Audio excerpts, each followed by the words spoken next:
Hello everyone. నేను doctor Sunil Kumar ఎలదండి, paediatrician, Hyderabad నుండి. ఈరోజు మనము జిఆర్డి అంటే కడుపు నుండి అన్నవాహిక ద్వారా నోటిలోకి ఆమ్లాలు వచ్చి అవి ఎటువంటి ఇబ్బందులకు గురి చేస్తాయో తెలుసుకుందాం. ఈ జిఆర్డి విషయానికి వస్తే పసి కందుల నుంచి అంటే నియోనాట్స్ నుంచి పెద్దవాళ్ళ వరకు ఎవరైనా దీని బారిన పడడానికి అవకాశం ఉంది. ఈ దైనందిన జీవితంలో, ఆధునిక జీవితంలో జిఆర్డి అనేది ఒక కామన్ హెల్త్ ప్రాబ్లం గా చెప్పవచ్చు. ఇది ఎందుకు వస్తుంది అంటే అన్నవాహిక కిందన ఉండే లోవర్ ఈసోఫేజల్ స్ఫింక్టర్ అంటాం. అంటే ఒక లాక్ లాంటి, తాళం లాంటి కవాటము ఉంటుంది. అది మనం అన్నం తిన్నప్పుడు, అంటే శిశువులు పాలు తాగినప్పుడు కానివ్వండి, ఆయా వయసులను బట్టి వాళ్ళు ఫుడ్ తీసుకున్నప్పుడు, ఆహారాన్ని తీసుకున్నప్పుడు ఆ ఆహారము కడుపులోకి వెళ్ళగానే, కడుపు నిండగానే ఆ లోవర్ ఈసోఫేజల్ స్ఫింక్టర్ అనేది లాక్ అవుతుంది. అయితే కొంతమందిలో ఈ లోవర్ ఈసోఫేజల్ స్ఫింక్టర్ అనేది వదులుగా ఉండడం జరుగుతుంది. దానివల్ల ఏమవుతుందనంటే ఈ జీర్ణాశయంలో, కడుపులో ఉన్న ఆమ్లాలు, అదేవిధంగా ఆహారం అనేది అన్నవాహిక ద్వారా నోటిలోకి రావడం జరుగుతుంది. అయితే ఈ లోవర్ ఈసోఫేజల్ స్ఫింక్టర్ వీక్ గా ఉండడమే కాదు, ఇంకా ఇతరత్ర వ్యాధులలో కూడా జిఆర్డి అనేది కనబడుతుంది. అంటే హైటస్ హెర్నియా అంటాం. అంటే డయాఫ్రమ్ లో, అంటే ఛాతికి ఉదరానికి మధ్యలో ఒక పొర ఉంటుంది. ఆ పొరలో ఒక హెర్నియా వల్ల, లోపం వల్ల ఈ కడుపు అనేది ఛాతిలోకి, జీర్ణాశయం అనేది ఛాతిలోకి ఉబ్బుకొని రావడం, తద్వారా అన్నవాహిక అనేది సరిగ్గా లాక్ అవ్వకపోవడం వల్ల ఈ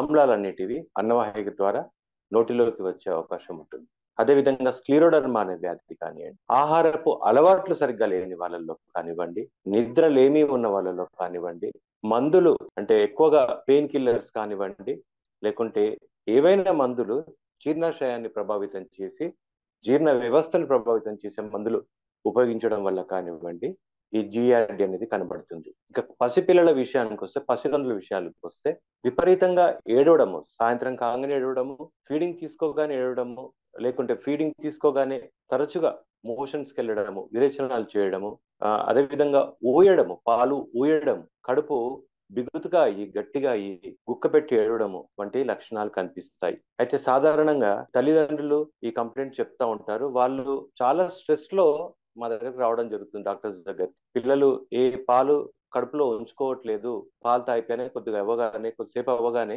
పాలు వాంతి చేసుకుంటున్నారు అనే కంప్లైంట్ తో రావడం జరుగుతుంది. పాలు ఊయడం అనేది ఒక చిన్న సమస్య నుంచి మొదలైతే ఇది ఒక్కొక్కసారి విపరీతంగా శిశువులు ఏడవడము, అదే కొద్ది పెద్ద పిల్లలైతే కడుపు నొప్పి అని కంప్లైంట్ చేయడము, ఏడవడము, వాంతులు, ఇలాంటివి అనేది సాధారణంగా కంప్లైంట్స్ గా వినపడతా ఉంటాయి. ఇంకా పెద్దవాళ్ళలో సరే కడుపులో మంట, అసిడిటీ అనేది వాళ్ళు తరచుగా కంప్లైంట్ చేస్తారు.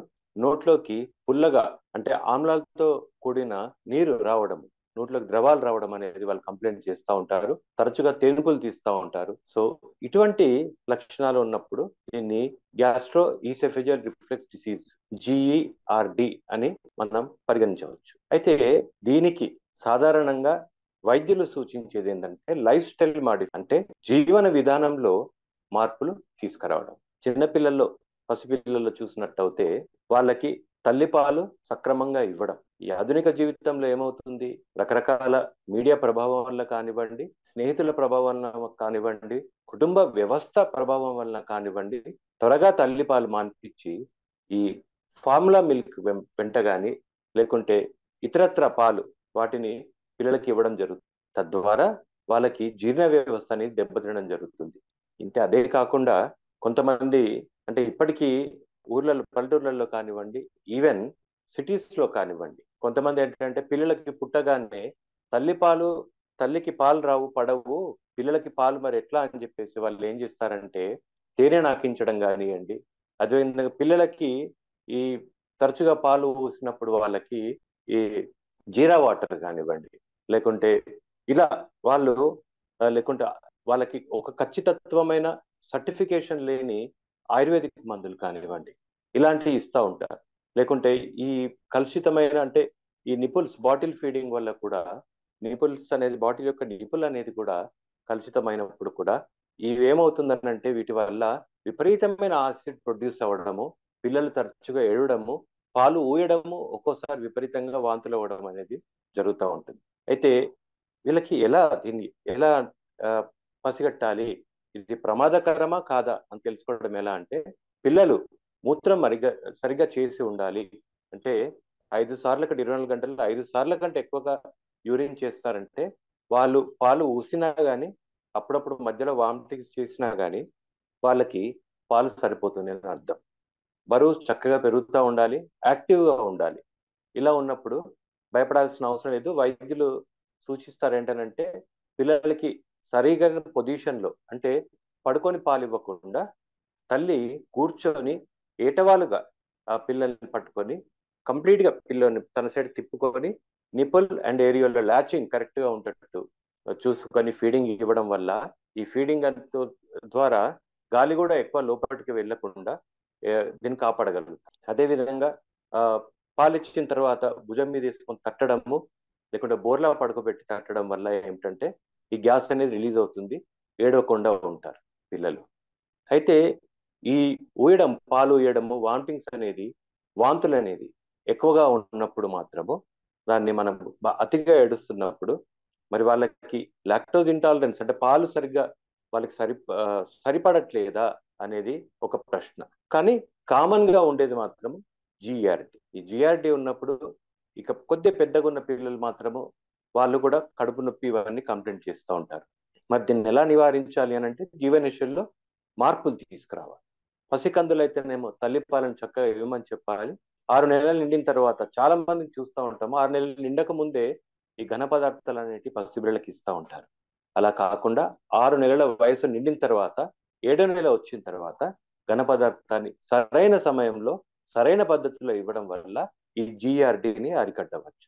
ఇక మైదా బేస్డ్ ఐటమ్స్ ఇస్తా ఉంటారు. అంటే పసికందులకి మైదాతో చేసిన బిస్కెట్స్ కానివ్వండి, సాల్ట్ అతిగా ఉన్న బిస్కెట్స్ కానివ్వండి, లేకుంటే రెడీమేడ్ ఫుడ్ ఐటమ్స్ కానివ్వండి ఇస్తా ఉంటారు.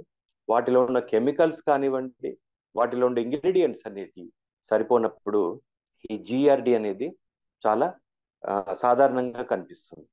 స్కూల్కి వెళ్ళే పిల్లలు అదే విధంగా ఇంకా కొద్ది పిల్లలు కాలేజీకి వెళ్ళే పిల్లలు స్కూల్కి వెళ్ళే పిల్లలు కానివ్వండి, వాళ్ళు తరచుగా తేన్పులు తీయడము, నోట్లకి పుల్లగా వాటర్ వస్తుంది అని కంప్లైంట్ చేయడం, కడుపు నొప్పి కంప్లైంట్ చేయడం లాంటివి ఉన్నప్పుడు వారికి చెప్పాల్సిన విషయం ఏంటంటే చిరుతిళ్ళకి దూరంగా ఉండమని. అదేవిధంగా నిద్ర సరైన వేళకి నిద్రపోవాలి. 6 నుంచి 7 గంటలు మినిమం వాళ్ళకి నిద్ర అనేది ఉండాలి. అదేవిధంగా తినగానే పడుకోకూడదు. తిన్నాక 2 నుంచి 3 గంటల తర్వాతనే నిద్రకి ఉపక్రమించాల్సిందిగా సూచించారు. అదేవిధంగా కెఫీన్ లేకుంటే ఇతరత్ర కెమికల్స్ కానివ్వండి, ఆర్టిఫిషియల్ ప్రిజర్వేటివ్స్ కానివ్వండి, ఆర్టిఫిషియల్ ఫ్లేవరింగ్ ఏజెంట్స్ కానివ్వండి, ఉన్న డ్రింక్స్, కూల్ డ్రింక్స్ కానివ్వండి, శీతల పానీయాలు కానివ్వండి, ఇతరత్ర షేక్స్ కానివ్వండి, అవి ఇవ్వకుండా ఉండడమే ఉత్తమం. అతిగా టీవీ చూడడము, స్క్రీన్ వ్యూయింగ్ ద్వారా ఏమవుతుందనంటే ఎక్కువసేపు పిల్లలు మొబైల్తో కానివ్వండి, టీవీతో గడపడం ద్వారా కానివ్వండి, ఏమవుతుందంటే ఎస్పెషల్లీ పడుకొని టీవీ చూడడము, పడుకొని మొబైల్ చూడడము అలా చేసినప్పుడు ఏమవుతుందనంటే ఈ యాసిడ్ రిఫ్లెక్స్ అనేది ఎక్కువగా అవ్వడం జరుగుతుంది. అదే కాకుండా ఊబకాయం అంటే ఒబేసిటీ ఉన్న పిల్లల్లో ఈ జిఆర్డి అనేది సర్వసాధారణం. ఈ స్క్రీన్ టైం ఉన్నప్పుడు పిల్లలు ఏం చేస్తూ ఉంటారంటే వాళ్ళు వాళ్ళ తల్లిదండ్రుల్ని ఇంట్లో ఉన్న వాళ్ళని ఏమడుగుతారు, వాళ్ళు ఏదైనా ఒక ఆహార పదార్థం కావాలి తినడానికి అని అడుగుతూ ఉంటారు. దానివల్ల ఏమవుతుందనంటే ఎక్కువగా ఆహారం భుజించడము, తద్వారా ఉబకాయము, అదేవిధంగా ఈ జిఆర్డి అనేది అసిడిటీ అనేది పెరగడం అనేది సాధారణంగా చూస్తుంటాం. కాబట్టి బరువుని కంట్రోల్లో పెట్టుకోవడము, సరైన వేళకి నిద్రపోవడము, సరైన వేళకి భోజనం చేయడము, ఆ భోజనంలో సమతుల్యమైన ఆహారం తీసుకోవడం. అంటే ఆకుకూరలు, కాయగూరలు, మాంసం తినే వాళ్ళైతే తినవచ్చు. కానీ మితంగా ఆహారం తీసుకోవడము. అదేవిధంగా ఒకవేళ గనక పిల్లలకి జిఆర్డి ప్రాబ్లం ఎక్కువ ఉన్న వాళ్ళకి చిన్న క్వాంటిటీలో ఎక్కువ సార్లు తినమని చెప్పాలి. అటువంటిప్పుడు ఏమవుతుందనంటే ఈ జిఆర్డి అనేది తగ్గుతుంది.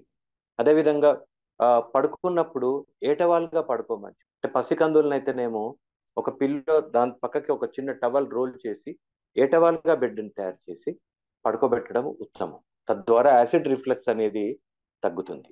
పెద్ద పిల్లలకైనా కానీ ఇదే ఎవరికైనా ఏటవాలుగా పడుకున్నప్పుడు యాసిడ్ రిఫ్లెక్స్ అనేది తగ్గుతుంది. అయితే ఇది జీవన శైలిలో విధానం. అంటే సరిగ్గా నీళ్ళు తాగడం, టైంకి పడుకోవడము, అదేవిధంగా వ్యాయామం, సక్రమమైన వ్యాయామం చేయడము, దీని ద్వారా ఏంటనంటే ఈ జిఆర్డి అనేది నిరోధించవచ్చు. అయితే జిఆర్డి అనేది జీవన విధానము సక్రమంగా ఉన్నా కానీ కంట్రోల్ అవ్వట్లేదు అన్నప్పుడు వైద్యుని సలహా తప్పనిసరిగా తీసుకోవాలి. ఈ వైద్యులు ఆ పిల్లల్ని కానీ ఈ ప్రాబ్లం ఉన్న వాళ్ళని పరీక్షించినప్పుడు ఒకవేళ ఈ జిఆర్డిని కంట్రోల్ చేయాలని అనుకున్నప్పుడు వాళ్ళు మందులను సూచించడం జరుగుతుంది.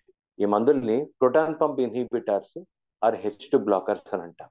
ఇవేం చేస్తాయంటే కడుపులో ఉన్న ఆమ్లాలని న్యూట్రలైజ్ చేయడం వల్ల ఈ ఆమ్లాలు అనేది రీగస్టేషన్ అనేది తగ్గుతుంది. H2 బ్లాకర్స్ కానీ ప్రోటాన్ పంప్ ఇన్హిబిటర్స్ కానివ్వండి, కాంబినేషన్ కూడా ఇస్తూ ఉంటారు. వామిటింగ్స్ కాకుండా మెడిసిన్స్ ఇస్తూ ఉంటారు. అయితే అది ఏ పేషెంట్కి, ఏ చైల్డ్కి, ఎవరికి ఎంత మోతాదులో ఇవ్వాలి, వాళ్ళ యొక్క బరువును బట్టి, వయసును బట్టి వైద్యులు సూచించడం జరుగుతుంది. కాబట్టి ఇది ఓవర్ ది కౌంటర్ మెడికేషన్ లాగా ఎలా పడితే అలా వాడడానికి లేదు. ఎందుకంటే మందులు అందరికీ తెలిసిన విషయమే. మందులు ప్రాణాన్ని కాపాడుతాయి, అతిగా వాడితే ప్రమాదం కూడా కలుగజేస్తాయి. కాబట్టి వైద్యుని సలహా మేరకి మందులు ఉపయోగించడం అనేది తప్పనిసరి. ఇక ఒకవేళ గనక మందులతో కూడా తగ్గట్లేదు అనుకున్నప్పుడు శస్త్రచికిత్స, అంటే హైటెస్ హెర్నియా, అంటే చెప్పినట్టు ఇంతకుముందు డయాఫ్రామ్ లో లోపం ఉన్నప్పుడు దాన్ని కరెక్షన్ చేయడము, ఫండోప్లైకేషన్ అంటాము. అంటే ఈ జీర్ణాశయం యొక్క ఈ పైన భాగాన్ని, అంటే అన్నవాహిక కలిసే దగ్గర రిపేర్ చేయడం వల్ల ఈ యొక్క యాసిడ్ రిఫ్లెక్స్ అనేది తగ్గించవచ్చు. అయితే అందరూ గుర్తుపెట్టుకోవాల్సిన విషయం ఏంటంటే ఈ యొక్క ఆరోగ్య సమస్యకి చికిత్స ముందుగా మొట్టమొదటిగా జీవన విధానంలో మార్పులు తీసుకురావడం, లైఫ్ స్టైల్ మాడిఫికేషన్ లోనే ఉంది. యోగా కానివ్వండి, మెడికేషన్ కానివ్వండి, అంటే ధ్యానం, యోగా, ఇవి కూడా జిఆర్డిని కంట్రోల్ చేయడానికి ఉపయోగపడతాయి. అతిగా పులుపు ఉన్న ఆహారం తినడము, అదేవిధంగా ఎక్కువగా జంక్ ఫుడ్ తినడము, ఇవి మానేయాలి. ఆధునిక జీవితంలో ఏమవుతుందనంటే తల్లిదండ్రులు పిల్లల కోరికలు తీర్చాలి అన్న ఒక తపనలో ఇది వారికి ఆరోగ్యానికి ఉపయోగమా, నిరుపయోగమా, ప్రమాదకరమా అనే ఆలోచన లేకుండా కేవలం వాళ్ళు మంకుపట్టు పడుతున్నారు, ఏడుస్తున్నారు అనే తాపత్రయంతో, వాళ్ళని ఊరడించాలనే తాపత్రయంతో వారి యొక్క కోరికలను నెరవేర్చడానికి జంక్ ఫుడ్ అనేది ఇస్తూ ఉంటారు. అదేవిధంగా ఈ అడ్వర్టైజ్మెంట్స్ యొక్క ప్రభావం ఎంతైనా ఉంది. ఆఫర్స్, ఉచితంగా ఆఫర్స్, వాళ్ళ ప్రభావం ఎంతైనా ఉంది. మనకు ఒకవేళ కనుక మనము ఎక్కడికన్నా వెళ్తే మనకు అవసరమైనంత మట్టుకే కొనుక్కొని వస్తాం. మనకు అది ఎంతవరకు ఉపయోగపడుతుందో చూసుకొని కొనుక్కొని వస్తాం. అదేవిధంగా ఆహారం యొక్క సెలెక్షన్ విషయంలో కూడా అలానే ఉండాలి. ఎంతవరకు ఆహారము అవసరమో అంతవరకే భుజించాలి. ఏది తినాలో అంతవరకే తినాలి, అదే తినాలి. పిల్లలకి నేర్పించాల్సింది, పెద్దలు పాటించాల్సింది, పిల్లలు పెద్దలు అందరూ పాటించాల్సింది ఒకటే విధానము. బతకడానికి తినాలి తప్పితే తినడానికి బతకకూడదు. ఎక్కువగా ఈ జంక్ ఫుడ్, మోడర్నైజేషన్ కి, లీజర్ ఫుడ్ కి, ఫన్ స్నాకింగ్ కి అలవాటు పడడం వల్ల ఈ జిఆర్డి సమస్యలు అనేటివి చాలా ఎక్కువగా కనిపిస్తున్నాయి ఈ జనరేషన్ లో.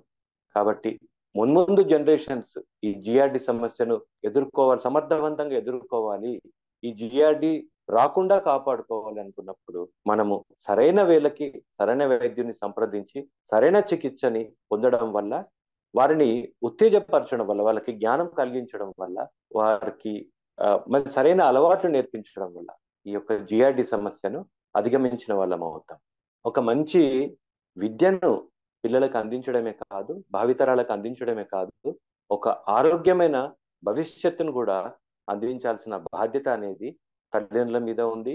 అదేవిధంగా సమాజం మీద కూడా ఉంది, కుటుంబ వ్యవస్థ మీద కూడా ఉంది. కాబట్టి దీన్ని అందరూ గమనించాలి, గ్రహించాలి. ఒక జిఆర్డి సమస్యను కాదు, ఎటువంటి ఆరోగ్య సమస్య అయినా చక్కని జీవన శైలి ఉన్నప్పుడు సరైన వేళకి వైద్యుని సంప్రదించి వైద్యులు సూచించిన విధంగా మందులు వాడి వారి యొక్క సూచనలు పాటించినట్లయితే ఏ ఆరోగ్య సమస్యనైనా అధిగమించవచ్చు. ఇంకా జిఆర్డి విషయానికి వస్తే క్వాలిటీ ఆఫ్ లైఫ్ అనేది దెబ్బతింటుంది. తరచుగా ఈ వామిటింగ్స్, ఇది నోట్లోకి నీరు రావడము, కడుపు నొప్పి, మలబద్ధకం కానివ్వండి, అతిగా విరేచనాలు కానివ్వండి, ఇలాంటి సమస్యలు ఉన్నప్పుడు క్వాలిటీ ఆఫ్ లైఫ్ అనేది దెబ్బతింటుంది. చిన్నపిల్లల్లో ఎదుగుదల తగ్గిపోతుంది. స్కూల్కి వెళ్ళే పిల్లల్లో స్కూల్ టైమ్స్ అకాడమిక్ పర్ఫార్మెన్స్ అనేది తగ్గిపోతుంది. ఆఫీస్కి వెళ్ళే వాళ్ళలో, కాలేజ్కి వెళ్ళే వాళ్ళలో అందరిట్లో వర్క్ పర్ఫార్మెన్స్ అనేది తగ్గిపోతుంది. సో అలా తగ్గిపోకుండా ఉండాలి, వారి వారి యొక్క డ్యూటీస్ వారు సక్రమంగా నిర్వర్తించాలి అనుకున్నప్పుడు ఈ జిఆర్డి సమస్యను చక్కగా దీన్ని నిరోధించాలి, నివారించాలి. నివారించాలంటే జీవితంలో చేంజెస్ తీసుకురావాలి. ప్రోటాన్ పంప్ ఇన్హిబిటర్స్ కానివ్వండి, H2 బ్లాకర్స్ కానివ్వండి, ఈ జిఆర్డిని సమర్థవంతంగా ఎదుర్కొంటాయి. చక్కని ఔషధాలు, చాలా తక్కువ సైడ్ ఎఫెక్ట్స్ తోటి ఉండే చక్కని ఔషధాలు. కాకుంటే మోతాజులో ఎప్పుడు తీసుకోవాలి, అది ఉదయం తీసుకోవాలా, సాయంత్రం తీసుకోవాలా, ఎంత మోతాజులో తీసుకోవాలి అనేది వైద్యులు సూచిస్తారు. ఇక జిఆర్డి సమస్యలు ఉన్న వాళ్ళకి శ్వాసకు సంబంధించిన వ్యాధులు కూడా సాధారణంగా వస్తాయి.